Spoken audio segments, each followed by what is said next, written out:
ओम नमः शिवाय. भोगवृत्ती, प्रसन्न बाळणपण, प्रसन्न स्थिती, भाग 4. शिरीष पटवर्धन.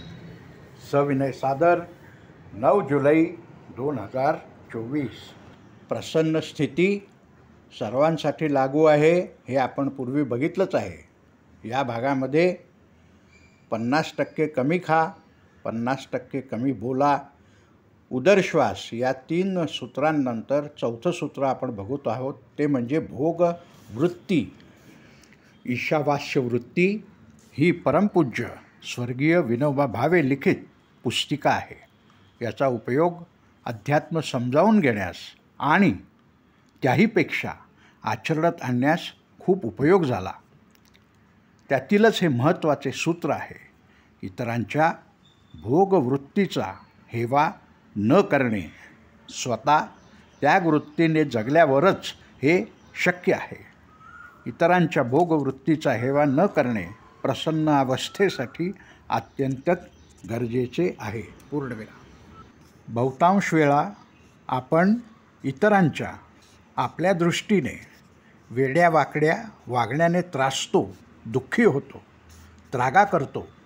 मनोमन किंवा आपल्या कृतीतून आपण विसरतो की आपल्या हातात फक्त आणि फक्त स्वतःला सुधारणे, बदलणे, घडवणे शक्य आहे.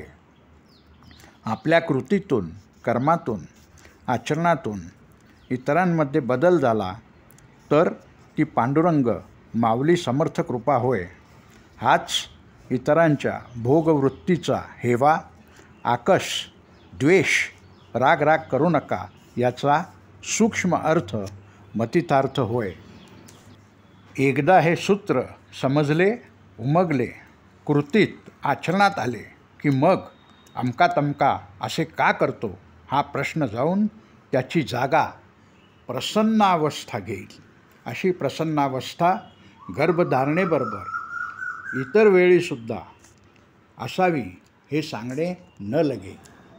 हा प्रसन्न योग आपल्या आयुष्यात येवो, राहो आणि पसरो हीच ईश्वरचरणी प्रार्थना आणि हार्दिक शुभेच्छा.